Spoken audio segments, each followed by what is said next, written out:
YouTube channel iconic information में। तो आज हम पॉलिटी के 25 इम्पोर्टेंट क्वेश्चन के बारे में बात करेंगे। और हम इससे पहले वीडियो में भी आप लोगों को बता दिए थे कि हम वीडियो आपको कंटिन्यू प्रोवाइड करते रहेंगे, इसलिए प्लीज़ आप इस चैनल को सब्सक्राइब कर लीजिए और वीडियो को लाइक कीजिए और अपने दोस्तों के साथ शेयर कीजिए ताकि वो लोग भी इनको इस वीडियो को देख के लाभ उठा सके। तो चलिए चलते हैं। जैसे आज का पहला क्वेश्चन है कि भारतीय संविधान को कितने भागों में विभाजित किया गया है। तो देख सकते हैं इसमें ऑप्शन है पहला कि 16 भागों में, दूसरा ऑप्शन है 22 भागों में, तीसरा ऑप्शन है 24 भागों में और चौथा ऑप्शन है आपको 25 भागों में। तो इसका आपको सही आंसर हो जाएगा 22 भागों में। सेकंड नंबर ऑप्शन हो जाएगा इसका सही आंसर। और आपके जानकारी के लिए हम बता दें कि जैसे कभी कभी आपको दिखता है कि भाग 25 है, तो ये 25 रियल में है नहीं। इसमें क्या है कि 22 भाग में ही किसी किसी भाग में आपको, जैसे मान लीजिए 4 के क में मौलिक कर्तव्य को जोड़ दिया गया है, इसी तरह 9 का क है आपको जो कि उसमें नगर पालिका है, और उसी तरह आप जैसे देख सकते हैं 9 के ख है। तो इसी तरह भाग को अब बढ़ा दिया गया है, जबकि रियल में भाग की संख्या 22 ही है। इसलिए हम अगर पूछा जाएगा कितने भाग विभाजित है तो हम वहाँ जवाब हमेशा 22 भाग ही देंगे। ये बात आपको याद रखना है, कभी कभी इसमें मिस्टेक हो जाता है। चलिए अब चलते हैं क्वेश्चन नंबर सेकंड के बारे में बात करते हैं कि वर्तमान में भारतीय संविधान में गणना की दृष्टि से कुल कितने अनुच्छेद और अनुसूची है। तो जैसे देख सकते हैं ऑप्शन में आपको दिया हुआ है, पहला ऑप्शन है 390 अनुच्छेद और 5 अनुसूची, 395 अनुच्छेद और 12 अनुसूची, 395 अनुच्छेद और 10 अनुसूची, और उसके बाद 4 में है कि 444 अनुच्छेद और 12 अनुसूची। तो इसका आपको सही आंसर हो जाएगा 395 अनुच्छेद और 12 अनुसूची। और एक बात और, जैसे कभी कभी ये पूछ दिया जाता है कि मूल संविधान में कितनी अनुसूची थी, तो उसका आंसर आपको हो जाएगा 8। और वर्तमान में पूछा जाए तो अभी अनुसूची की संख्या 12 हो गई, जो कि आपको संविधान संशोधन के द्वारा 4 अनुसूची को जोड़ा गया है।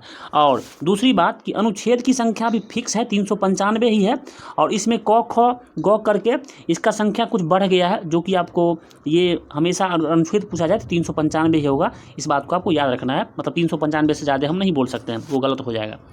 चलिए अब चलते हैं क्वेश्चन नंबर थर्ड के बारे में बात करते हैं कि भारत राज्यों का क्या है ये बताना है।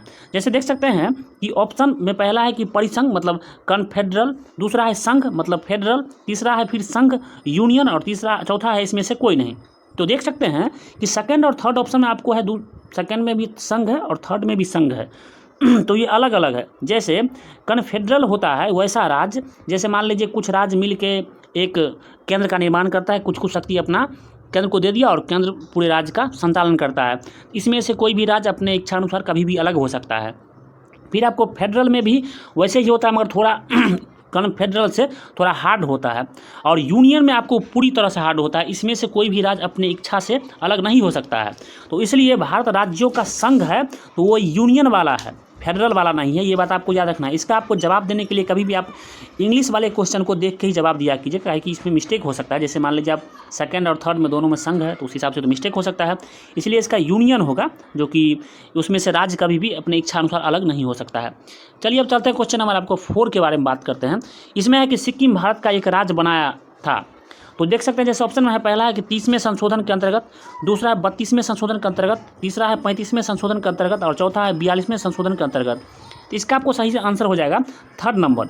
मतलब इसमें यह है कि सिक्किम को 35वां संविधान संशोधन द्वारा आपको सह राज्य का दर्जा दिया गया था, और 36वां संविधान संशोधन द्वारा इसे पूर्ण राज्य का दर्जा दिया गया था, 36वां संविधान संशोधन द्वारा। ये भी बात आपको याद रखना है। और ये आपको हमारे देश का 22वां राज्य बना था उस समय, जिस समय इसको पूर्ण राज्य का दर्जा दिया गया था सिक्किम को। उस समय के हिसाब से ये 22वां राज्य बना था भारत में।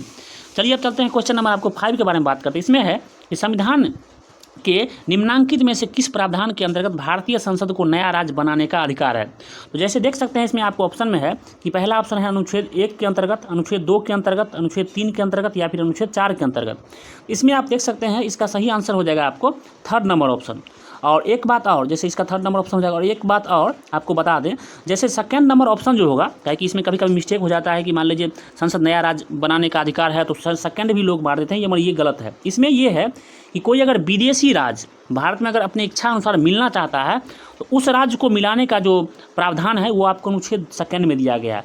मगर अपने देश में कोई राज्य का अगर सीमा बदलना है या नाम बदलना है या तोड़ को एक राज्य से 2 राज्य बनाना है तो उसमें आपको अनुच्छेद 3 का ही मतलब उपयोग किया जाता है। इस हिसाब से जैसे दिया हुआ है कि अंतर्गत भारतीय राज्य मतलब भारत के अंदर के राज्य के बारे में बताया जा रहा है। तो चलिए चलते हैं क्वेश्चन नंबर 6 के बारे में बात करते हैं। इसमें है कि नए राज्यों के गठन की शक्ति निहित है।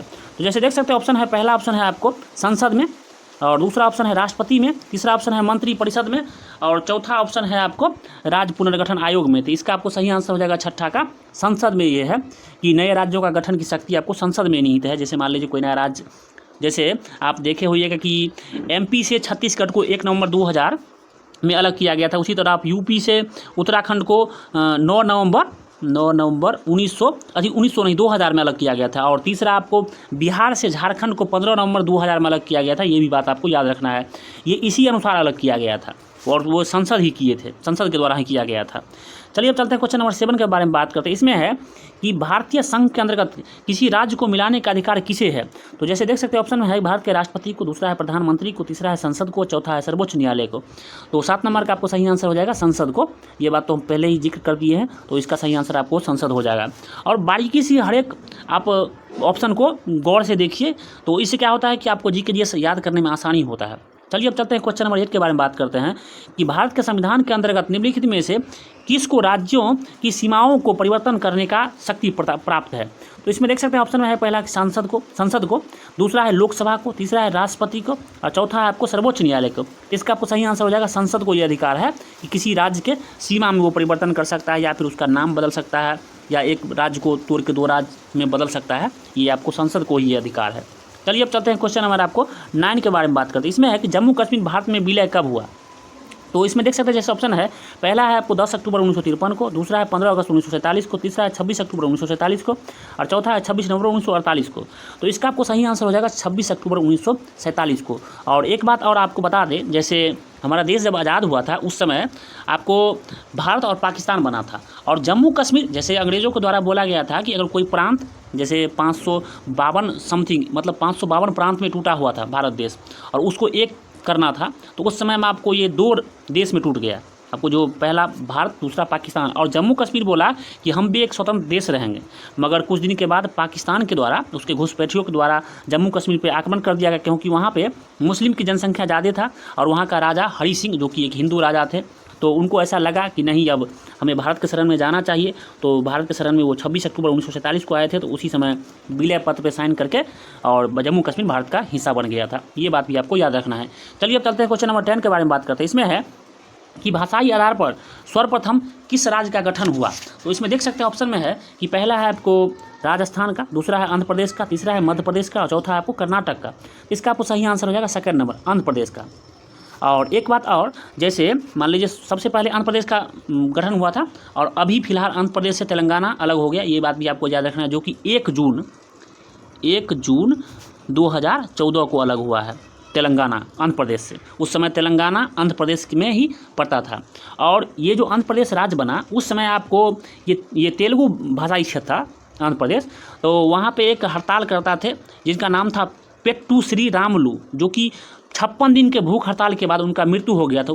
मतलब उसी के फलस्वरूप वहाँ पे आंदोलन बहुत उग्र हो गया, और जिसके कारण 1 अक्टूबर मतलब ये आंध्र प्रदेश के जो स्थापना हुआ था भाषाई आधार पर, वो आपको 1 अक्टूबर ये 1953 को हुआ था। ये बात भी आपको याद रखना है, कभी कभी ये डेट भी पूछ लिया जाता है। चलिए अब चलते हैं क्वेश्चन नंबर आपको 11 के बारे में बात करते हैं। उसमें है कि आंध्र प्रदेश एक भाषाई राज्य के रूप में गठित किया गया। इसमें देख सकते हैं ऑप्शन में है 1950 में, दूसरा है 1953 में, तीसरा है 1956 में, और चौथा है 1961 में। तो अभी हम जिक्र किए थे कि 1 अक्टूबर 1953 को आंध्र प्रदेश को भाषाई के आधार पर गठित किया गया था। इसका आपको सही आंसर होगा सेकंड नंबर ऑप्शन 1953 में। चलिए अब चलते हैं क्वेश्चन नंबर आपको 12 के बारे में बात करते हैं। इसमें है कि भाषाई आधार पर राज्यों का पुनर्गठन कब किया गया। तो जैसे देख सकते हैं ऑप्शन में है कि 1956 में, दूसरा है 1960 में, तीसरा है 1962 में, और चौथा है 1978 में। इसका आपको सही आंसर हो जाएगा 1956 में। और एक बात और आपकी जानकारी के लिए बता दें कि ये 1956 में 7वां संविधान संशोधन द्वारा राज्य का पुनर्गठन किया गया था, और ये फजल अली आयोग के सिफारिश पर किया गया था। कभी कभी ये आयोग भी पूछ दिया जाता है कि मतलब ये पुनर्गठन जो हुआ था वो किस आयोग के द्वारा किया गया था। ये फजल अली आयोग के द्वारा किया गया था, जो कि 1953 में उसका गठन हुआ, और ये अपना रिपोर्ट 1956 में दिया था। और एक बात और उस समय जब मान लीजिए 1956 में फजल अली आयोग ने अपना रिपोर्ट दिया, तो उस समय पूरा 14 राज्य और आपको 6 UT बना था। ये बात भी आपको याद रखना है। शुरुआत में 14 राज्य और 6 UT ही था, और फिलहाल जैसे अपने देश में 28 राज्य और आपको 8 केंद्रशासित प्रदेश है। ये भी हम आगे जिक्र करेंगे कैसे कैसे क्या है। नंबर क्वेश्चन में है आपको कि जम्मू और कश्मीर और लद्दाख के 2 अलग केंद्रशासित प्रदेश घोषित करने के बाद भारत में कुल राज्यों की संख्या कितनी है। तो तो जैसे देख सकते हैं ऑप्शन में है आपको 27, दूसरा ऑप्शन है 28, तीसरा ऑप्शन है 29 और चौथा ऑप्शन है 30। इसका आपको सही आंसर हो जाएगा 28। और एक बात और, जैसे मान लीजिए 28 राज्य था तो फिर जम्मू कश्मीर आपको जब केंद्रशासित प्रदेश बन गया तो उस हिसाब से 27 हो जाना चाहिए।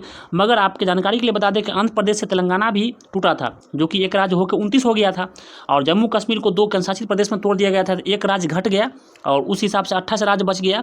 और एक बात और, यूटी 8 था, तो आपको ये फिर 2 मिलने के बाद उस हिसाब से 2 जम्मू कश्मीर और लद्दाख मिलने के बाद तो उसकी संख्या बढ़ जानी चाहिए थी, तो फिर आपको दादर नगर हवेली दमन और दीव को मिला दिया गया। तो इसलिए ऐसा हुआ कि अभी जैसे मान लीजिए फिलहाल 28 राज्य और 8 केंद्रशासित प्रदेश है। ये बात भी आपको याद रखना है। चलिए अब चलते हैं क्वेश्चन नंबर आपको 14 के बारे में बात करते हैं। किस देश के दोहरी नागरिकता का सिद्धांत स्वीकार किया गया है? तो जैसे देख सकते हैं ऑप्शन है पहला भारत, दूसरा है कनाडा, तीसरा है ऑस्ट्रेलिया, चौथा है आपको संयुक्त राज्य अमेरिका। इसका आपको सही आंसर हो जाएगा ऑप्शन 4, संयुक्त राज्य अमेरिका हो जाएगा। दोहरी नागरिकता का मतलब ये होता है कि किसी नागरिक के पास मतलब जिस राज्य में है उस राज्य का भी नागरिकता होता है, और वो राज्य जिस देश के अंतर्गत आता है उस देश का भी नागरिकता होता है। दोहरी नागरिकता का अर्थ यही होता है। चलिए अब चलते हैं क्वेश्चन नंबर 15 के बारे में बात करते हैं कि राज्य पुनर्गठन आयोग ने 1 नवंबर 1956 में आपको 1 नवंबर 1956 में कितने राज्य तथा कितने संघ राज्य बनाए थे? तो इसके बाद जैसे देख सकते हैं ऑप्शन में है पहला कि 14 राज्य 6 संघ राज्य, दूसरा है 17 राज्य 6 संघ राज्य, 14 राज्य और 8 संघ राज्य, और फोर्थ ऑप्शन है आपको 17 राज्य और 8 संघ राज्य। तो इसका आपको सही आंसर हो जाएगा 14 राज्य और 6 संघ राज्य बना था। जिस समय में आपको राज्य पुनर्गठन आयोग के सिफारिश पर जो राज्य का भाषाई आधार पर जो गठन हुआ था उस समय आपको 14 राज्य और 6 केंद्रशासित प्रदेश बना था। ये बात आपको याद रखना है। चलिए अब चलते हैं क्वेश्चन नंबर 16 के बारे में बात करते हैं कि भारत में संघ राज्यों का प्रशासन होता है। तो इसमें देख सकते हैं ऑप्शन में राष्ट्रपति द्वारा, दूसरा है आपको रक्षा मंत्री द्वारा, तीसरा है गृह मंत्री द्वारा, चौथा है प्रधानमंत्री द्वारा। इसका आपको सही आंसर हो जाएगा राष्ट्रपति द्वारा। मतलब जो केंद्रशासित प्रदेश है उसका प्रशासन मतलब संचालन किसके द्वारा होता है? तो ये राष्ट्रपति द्वारा हो जाएगा। चलिए अब चलते हैं क्वेश्चन नंबर आपको 17 के बारे में बात करते हैं। तो इसमें जैसे एक मिनट, इसमें है कि भारतीय संविधान निम्नलिखित में से कौन सी नागरिकता प्रदान करता है? तो जैसे देख सकते ऑप्शन है कि दोहरी नागरिकता, दूसरा है एकल नागरिकता, तीसरा है उपयुक्त दोनों, और चौथा उपयुक्त में से कोई नहीं। तो इसका आपको सही आंसर है एकल नागरिकता। और ये नागरिकता का प्रावधान जो है भारत के संविधान में ब्रिटेन के संविधान से लिया गया था। ये भी बात आपको याद रखना है, यूके के संविधान से, यूनाइटेड किंगडम। अब चलिए चलते क्वेश्चन नंबर आपको 18 के बारे में बात करते हैं कि भारत की नागरिकता कहाँ से लिया गया है। जैसे ऑप्शन ये क्वेश्चन आ ही गया, पिछले क्वेश्चन में हम बात किए थे। तो इसमें जैसे ऑप्शन में है संयुक्त राज्य अमेरिका, दूसरा है रूस, तीसरा है ब्रिटेन और चौथा है आपको अफ्रीका। तो इसका आपको सही आंसर होगा 3rd नंबर ऑप्शन, ये ब्रिटेन हो जाएगा। 3rd नंबर ऑप्शन हो जाएगा कि भारत की नागरिकता जो है ये ब्रिटेन के संविधान से लिया गया है। चलिए चलते क्वेश्चन नंबर 19 के बारे में बात करते हैं कि निम्नलिखित में से कौन सा मंत्रालय भारत में नागरिकता से संबंधित है? तो इसका आपको जैसे देख सकते हो ऑप्शन है सांस्कृतिक मंत्रालय, दूसरा है मानव संसाधन एवं विकास मंत्रालय, तीसरा है गृह मंत्रालय और चौथा है इसमें से कोई नहीं। तो इसका आपको सही आंसर होगा 3rd नंबर ऑप्शन, गृह मंत्रालय है। जो आपको नागरिकता संबंधित जो भी प्रावधान बनता है वो गृह मंत्रालय के अंतर्गत ही आता है, और जैसे किसी का नागरिकता रद्द करना है तो वो भी गृह मंत्रालय के द्वारा ही किया जाता है। चलिए अब चलते हैं क्वेश्चन नंबर आपको 20 के बारे में बात करते हैं। इसमें है कि भारत की नागरिकता में पहली बार संशोधन कब हुआ था? तो जैसे देख सकते हैं ऑप्शन है 1956 में, दूसरा है 2005 में, तीसरा है 1986 में और चौथा है 1992 में। तो इसका आपको सही आंसर होगा 3rd नंबर ऑप्शन, 1986 में हुआ था भारत की नागरिकता में पहली बार संशोधन। चलिए अब चलते हैं क्वेश्चन नंबर आपको 21 के बारे में बात करते हैं। इसमें है कि मौलिक अधिकार में से कौन सी बात की स्वतंत्रता नहीं है? तो इसमें देख सकते हैं ऑप्शन है पहला कि हड़ताल करने की आज़ादी, दूसरा है विचार व्यक्त करने की आज़ादी, तीसरा है शांतिपूर्वक प्रदर्शन करने की आज़ादी, चौथा है धरना देने की आज़ादी। तो इसका आपको सही आंसर हो जाएगा हड़ताल करने की आज़ादी। मतलब हम आपको हड़ताल करते हैं वो हमारा मौलिक अधिकार नहीं है, मगर लोग करते हैं और ये मौलिक अधिकार हमारा नहीं है। ये बात आपको याद रखना है। जैसे आप कह सकते हैं कि हड़ताल तो लोग करते हैं, फिर मौलिक अधिकार कैसे नहीं हुआ? तो ये संविधान में ऐसा ही जिक्र है कि हड़ताल करना मौलिक अधिकार नहीं है। चलिए अब चलते हैं क्वेश्चन नंबर आपको 22 के बारे में बात करते हैं। इसमें है कि संपत्ति के मौलिक अधिकार को कब समाप्त किया गया? इसमें देख सकते हैं ऑप्शन में है 1978 में 44वां संशोधन द्वारा, दूसरा है 1983 में संविधान के 46वां संशोधन द्वारा, तीसरा है 1973 में संविधान के 31वें संशोधन द्वारा और चौथा है इसमें से कोई नहीं। तो इसका आपको सही आंसर हो जाएगा 1978 में 44वां संविधान संशोधन द्वारा हुआ था, जो मोरारजी देसाई के सरकार के समय में हुआ था। उस समय मोरारजी देसाई प्रधानमंत्री थे। चलिए अब चलते हैं क्वेश्चन में, जो कि मोरारजी देसाई आपको पहला गैर कांग्रेसी प्रधानमंत्री था। ये भी बात आपको याद रखना है। और एक बात और, ये सबसे ज़्यादा उम्र के प्रधानमंत्री थे। ये बात भी आपको याद रखना है। चलिए अब चलते हैं क्वेश्चन नंबर 23 के बारे में बात करते हैं। निम्नलिखित में से किसको संविधान द्वारा मौलिक अधिकार को लागू करने की शक्ति दी गई है? इसमें देख सकते हैं ऑप्शन में है पहला ऑप्शन है आपको भारत के सभी न्यायालय को, दूसरा है संसद को, तीसरा है आपको राष्ट्रपति को, चौथा है सर्वोच्च न्यायालय एवं उच्चतम न्यायालय को। इसका आपको सही आंसर हो जाएगा 4th नंबर। ये आपको सर्वोच्च न्यायालय और उच्चतम न्यायालय के द्वारा है कि संविधान द्वारा मौलिक अधिकार को लागू करने का शक्ति ये सर्वोच्च न्यायालय और उच्चतम न्यायालय को दिया गया है। चलिए अब चलते हैं क्वेश्चन नंबर आपको 24 के बारे में, 24 के बारे में बात करते हैं। इसमें है कि संविधान के किस प्रावधान द्वारा अस्पृश्यता का उन्मूलन किया गया था। इसमें देख सकते हैं ऑप्शन में है पहला अनुच्छेद 14, दूसरा है अनुच्छेद 21, तीसरा है अनुच्छेद 17 और चौथा है अनुच्छेद 19। इसका आपको सही आंसर हो जाएगा अनुच्छेद 17। और मतलब अस्पृश्यता की छुआछूत जो था उसको खत्म किया गया था। ये अब इसका जिक्र मतलब उसको ख़त्म करना है, इसके बारे में है, तो ये 1917 में जिक्र है इसका। तो आज चलिए अब आज का लास्ट क्वेश्चन है कि मौलिक अधिकार किसी भी मतलब कभी भी निलंबित किया जा सकता है, पहला ऑप्शन है। और दूसरा आप देख सकते हैं प्रधानमंत्री के निर्देशों से निलंबित हो सकते हैं। तीसरा है आपको यहाँ पे मिस्टेक हो गया, राष्ट्रपति लिख दिया है, राष्ट्रपति होगा, राष्ट्रपति हो जाएगा यहाँ पे। तो इसमें है कि राष्ट्रपति की इच्छा पर निलंबित हो सकते हैं। और चौथा है आपको आपातकाल की स्थिति में निलंबित किए जा सकते हैं, यहाँ पे किए जा सकते हैं। तो इसका आपको सही आंसर होगा 4th नंबर ऑप्शन। ये आपातकाल की स्थिति में आपको संसद के सिफारिश पे राष्ट्रपति के द्वारा ये आपको निलंबित किया जाता है। राष्ट्रपति को ही अधिकार है जो कि आपातकाल की स्थिति में 20वां और 21वां मतलब जो है अथी है हमारा अनुच्छेद में जिक्र है, ये आपको निलंबित कर नहीं किया जा सकता, अन्यथा और सबको निलंबित किया जा सकता है, इन दोनों को छोड़ के। तो आज के वीडियो में इतना ही, मिलते हैं नेक्स्ट वीडियो में। Thanks for watching us. और आप लोग से गुजारिश है कि प्लीज़ इस चैनल को आप सब्सक्राइब कर लीजिए और अपने दोस्तों के साथ शेयर कीजिए और लाइक कीजिए। और प्लीज़ वीडियो पे आप कुछ ना कुछ अपना प्रतिक्रिया ज़रूर दीजिए ताकि हम इस पर कुछ सुधार कर सकें। अगर आपके हिसाब से कुछ अगर मिस्टेक हो तो हम उसमें सुधार कर सकते हैं। Thanks for watching us. मिलते हैं नेक्स्ट वीडियो में। धन्यवाद।